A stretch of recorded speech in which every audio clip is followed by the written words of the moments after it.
자, 오늘 아침에 느닷없이 언론 보도에 NLL, 그러니까 이 서해 북방 한계선과 한강 하구에 북한이 비행 금지를 추진하고 있다.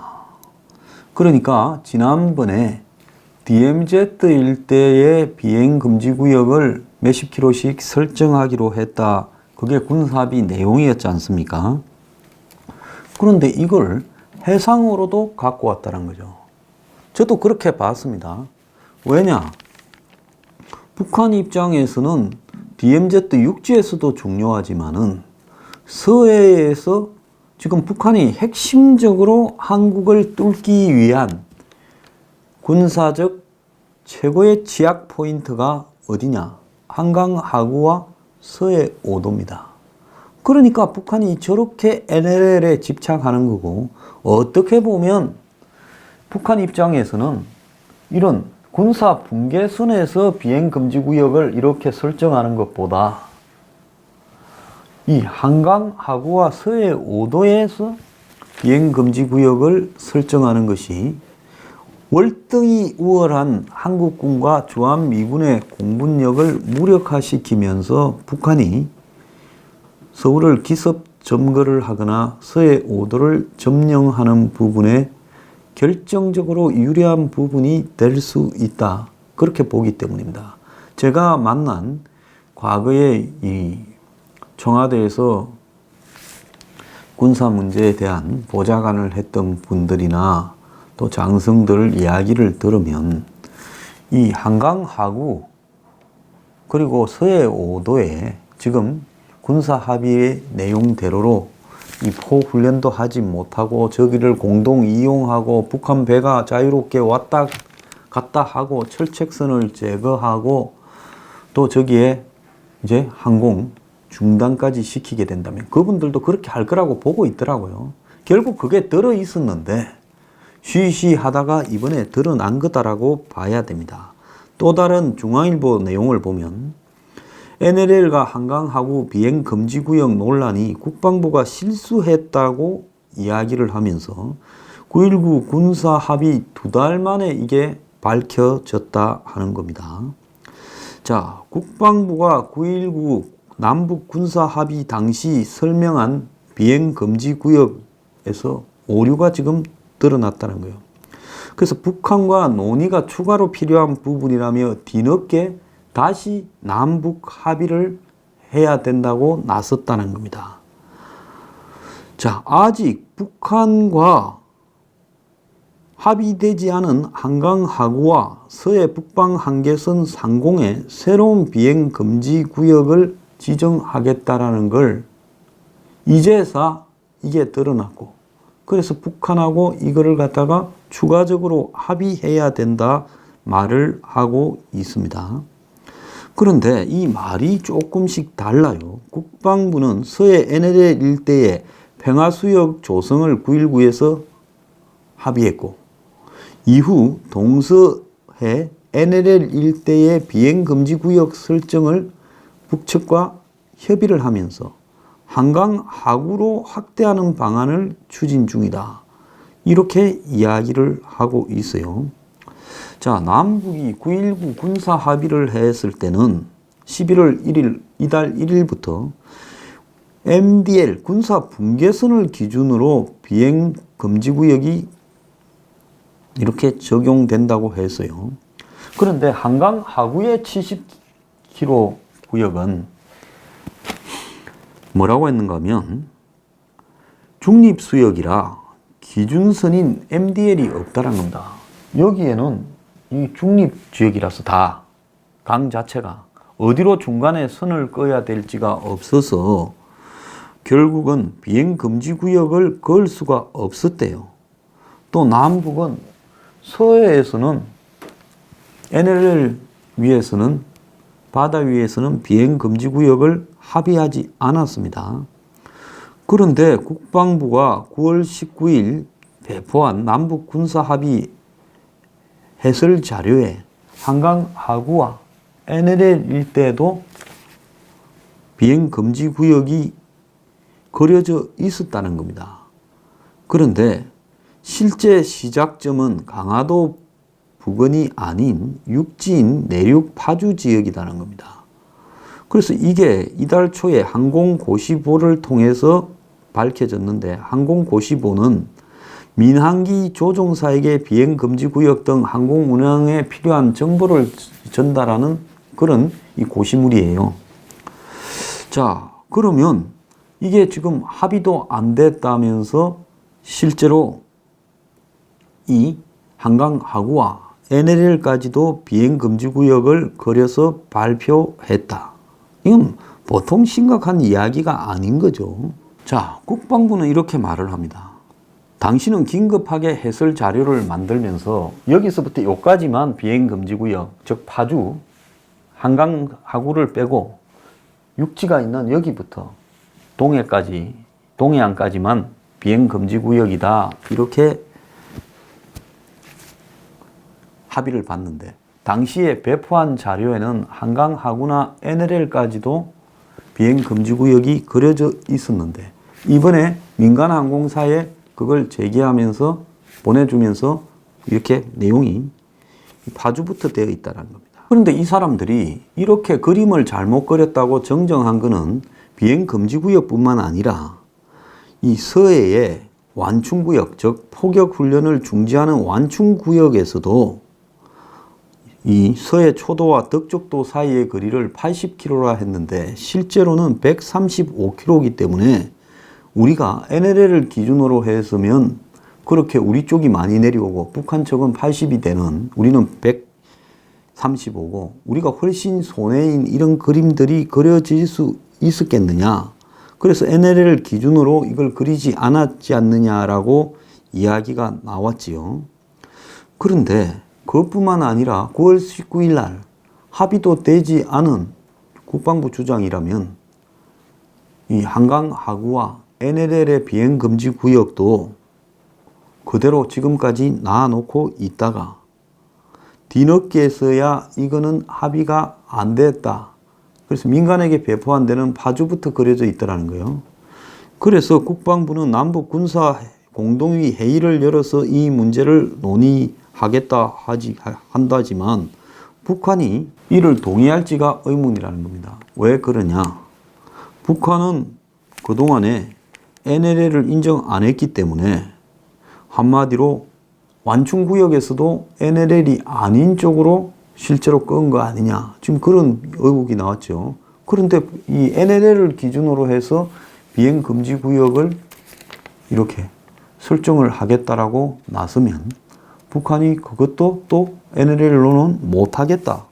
이렇게 지금 말을 할 거라는 거죠. 그런데 북한이 동의하고 안 하고가 중요한 게 아니라, 자, 왜 북한이 말을 그러면 거꾸로 보면 회의를 열어서 북한에 보고 그렇게 하자고 해야 된다는데 그거 안 하면 안 되는 거예요. 왜 한강하구와 이 서해에 NLL 위에다가 한강하구의 중립수역에다가 비행금지구역을 미리 꺼놓고, 그때는 발표는 사실은 그거 안 하고 파주부터 육지만 했다면서, 군사 분계선이 있는 데만 했다면서, 그림은 또 전체를 발표하고, 이제는 또 그게 사실은 합의가 된 게 아닌데 그림이 전체가 발표됐다면서 북한한테 요구를 하겠다고 나서느냐는 겁니다.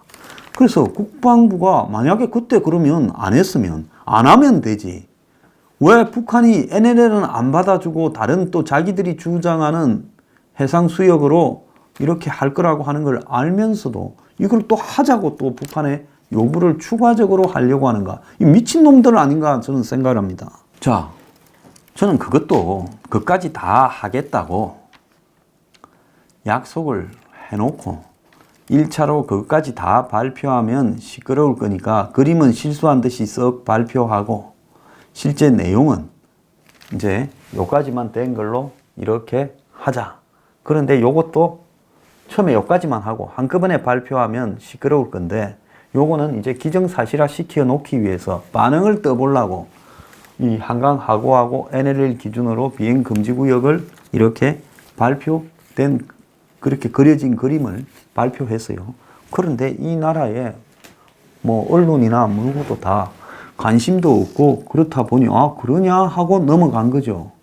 그런데 민간에 배포한 데는 요서부터 요까지만 되어 있다는 거죠.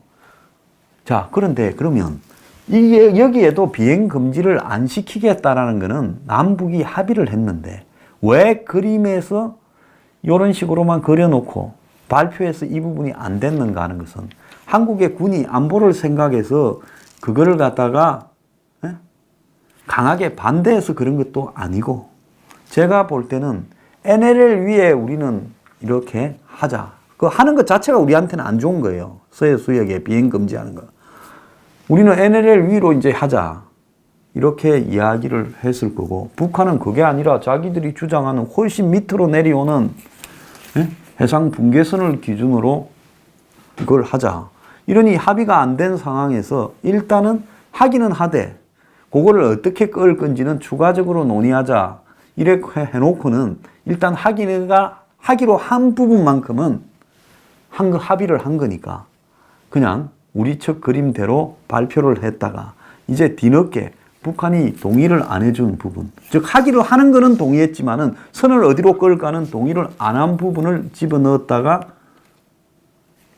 그걸 지금 현재까지 협상한 부분은 요까지이기 때문에 민간에는 요까지만 보냈다가 왜 국방부의 그림과 민간 그림이 달라졌느냐라는 추궁을 당하게 됐다는 겁니다. 제가 볼 때 이게 정설이라고 봅니다. 그런데 이 한강 하구라는 것이 서북 5도, 서해 5도와 그 다음에 서울 방어에 치명적인 부분이 있다는 거예요. 그런데 이런 상황에서 북한은 수도권에 직접적 위협이 되는 방사포, 다연장 신행 로켓을 지금 개발하고 예년 수준의 훈련을 계속하고 있다는 겁니다. 자, 북한은 한국군과 미군이 소형 해병대 훈련 등을 한다고 이율 배반이다. 왜 약속 안 지키냐 떠들면서 저들은 지금 다 하고 있다는 거예요. 북한이 올해 들어 미사일 훈련뿐만 아니라 재래식 무기에 대한 연구 개발도 꾸준히 하고 있고 그래서 이달 들어 평안북도 선천훈련장에서 다연장 로켓 122mm짜리 방사포탄 수발을 발사했고 이것은 기존의 이 방사포보다 거리와 위력이 크게 증가했다는 겁니다. 그래서 우리 군이 북한군의 미사일을 요격하기 위해 개발 중인 이 장거리 지대공 미사일 LSAM 이 발사 실험을 지금 하지도 못하고 있어요. 왜? 이런 것을 시험하는 부분을 중단했기 때문에. 그런데 우리는 북한군의 이 미사일을 요격하는 미사일을 시험 발사도 못하는데 북한은 자기들의 방사포를 지금 시험하고 있고 또 예년 규모의 군사훈련도 하고 있고 또 어제도 이야기한 계룡대 모형 등을 놓고 공격하는 훈련도 포격하는 훈련도 하고 있다는 겁니다. 김정은이가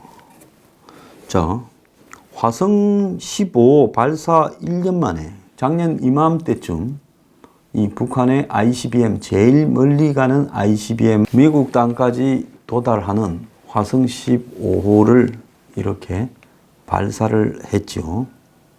자, 그런데 이거 1년 만에 다시 김정은이 직접 첨단 무기 시험에 참관을 했다. 김정은이 새로 개발한 첨단 전술 무기 실험을 지도했다. 즉 참관했다고 조선중앙방송이 오늘 보도를 했습니다. 아침에요. 김정은이가 무기 실험에 나타난 것은 1년 만에 처음이에요. 작년에 ICBM 쏘고 난 뒤에. 그럼 왜 나타났을까? 미국이 지금 호락호락 응해주지 않을 것이다 라는 걸 나름 확신하다 보니 이제 슬슬 또 한번 쏴볼까 하고 미국에 압력을 넣고 있는 부분이라고 봅니다. 자, 조선중앙방송은 김정은이 시험장을 찾아서 새로 개발한 첨단 전술 무기 시험을 지도했고 이 전술 무기는 우리 국토를 방어하고 인민군대의 전투력을 강화하는 데 큰 의미를 가진다 이렇게 말을 했습니다. 그리고 이 첨단 전술 무기 실험은 성공적으로 완성됐다. 그리고 북한이 뭐가 이 첨단 무기인지는 밝히지 않았어요. 이 와중에 한국 언론들 참 보도하는 내용을 보면요. 서울신문 오늘 아침에 내용 보면 같은 기사인데 NLL까지 전투기 없는 평화 하늘길 연다. 군 비행 금지구역 해상으로 확대 추진. 남북 군사 공동이 열어서 논의 목표. 한강 하구도 포함하고 서해 NLL이 관건. 북한이 서해 자신들의 이 라인인 경비 개선을 고수한다 할 때는 논란 불가피. 이것들이 합의 다 해놓고요. 이제 북한하고 협의해서 북한이 양보했다. 그래서 우리가 한강 하구도 서해 NLL 비행 금지도 우리가 주장을 해서 북한을 양보시켜서 관철했다. 또 이렇게 좀 있으면 발표하겠지요. 북한 입장에서는 뭐든 열어 제끼면, 자, 북한은 기름이 없어서 그 낡은 전투기들 그거 띄어놔봤자 우리 F-15나 새로 도입할 F-35나 미군의 무슨 비행기 F-16만 나가도 다 돼요. 그러니까 북한은 어쨌든 비행기 띄울 게 없는데 제대로 한국군의 비행기를 미군의 비행기를 그 근처에 못 오게 하면, 이까지는 그렇다 칩시다. 그런데 여기는 아주 핵심적으로 북한이 지금 열심히 개발하고 있는 방사포나 이런 무기의 본거지인데 이걸 못 띄우게 만들면 그야말로 북한의 아주 위로운 부분인데, 이걸 마치 우리가 북한에 요청을 해서 NLL 문제 때문에 고민인 것처럼 쇼를 하고 있습니다. 그런데 하늘도 평화길 연다고 보도하는 저런 언론들은 부끄러운 줄을 모르는 것 같습니다. 자, 그런데 중앙일보에 백령도에 가가지고 15km 떨어진 북한 황해도 그 장산고 마루에 하는 그 장산곳에 북한군 해안포가 절벽에 이 터널에 있는데 전망대 만원경으로 절벽을 보자 입구를 막지 않은 갱도가 있다는 겁니다. 얼마 전에도 이런 게 나왔는데 서로가 포를 사격을 안 하고 훈련도 안 하고 포를 덮어놓기로 했는데, 자, 그런데 이 북한의 황해도에 훨씬 가깝고 인천에서는 175km가 떨어진 이 백령도 연평도는요, 대청 해전이 있었고 2009년에 그 다음에 천안함 피격 사건이 있었고 또 연평도에서는 연평해전이 99년 2002년에 2번 있었고 연평도 포격까지도 있었던 요 근래만 이 육지와 해상에서 5번의 충돌이 있었던 지역입니다. 자, 북한은 북쪽 해안가에 서해 5도와 그 해안을 사정권에 둔 해안포 60문과 152mm짜리 곡사포를 설치했고 또 샘릿, 실크웜 같은 지대함 미사일도 이렇게 설치해서 한국 해군을 위협을 합니다. 자, 그런데 이 백령도는 뭐 잘 아시다시피 완전히 이 군사 요지지요. 한번 요새화되어 있는데 거주민이 10,000명인데 절반이 군인이고 해병대 6여단 병력이 가장 많이 있고 또 북한군이 기습할까봐 그걸 막기 위한 부대고 북한의 상륙정이 고속으로 올까봐 이 아파치 헬기 부대까지도 있지요. 또 공중에 방공 부대도 있고 공군은 해군은 또 고속정 출항 기지도 있어요. 그런데 이틀을 찾아가봐도 북한의 이 해안포 갱도는 막지 않고 그대로 있다는 겁니다. 국방부는 여기에 대해 군사합의서 문구를 그대로 이해해달라면서 군사합의서에 따라 해안포 포문은 폐쇄됐다라고 이야기를 하는데 열려있는 갱도는 포가 없는 그냥 터널이다. 이렇게 이야기를 하고 있는 모양이에요. 자, 그러면서 이 합의서만 그대로 이해해달라 말은 하고, 자, 그래서 이 군사 합의에 따라 남북은 NLL 일대에서 해안포 포문을 폐쇄하고 사격도 전면 중지하고 이 지나는 함정도 덮개를 설치하기로 했는데 이 갱도는 열려 있다는 겁니다. 국방부 그렇게 말할 게 아니라요. 그게 왜 열려 있는지, 뭘 의미하는지를 북한이 약속을 지키고 있는지 분명하게 하길 바라요. 제가 군을 굉장히 비판을 하는 이유가요. 누가 저보고 뭐 군 비판하지 마라 그러는데요. 아니, 밥 먹고 살라고 군인하지 말기 바랍니다. 그러면 안 되지요. 저도 현역으로 31개월을 때우고 온 사람으로 이야기를 하는 겁니다. 내 말할 자격이 있잖아요. 세금도 내는 사람이고. 왜 말을 못합니까? 군인이 그거 그냥 다른 직업하고 똑같다면요. 군인이 더 존경받을 필요도 없고, 예? 그야말로 이 군인에 대한 아무런 우리가 특별 대우를 해줄 필요도 없어요. 근데 이 군인들이 이런 문제에서 거짓말을 하면요. 나중에 깜빵 가야 돼요. 그러지 않아요? 거짓말을 하면 깜빵 가야죠. 국민을 상대로 국방부가요. 누가 거짓말을 지시했는가까지도 확인해야지요. 자, 이 문제에 대해서 답하기 바랍니다.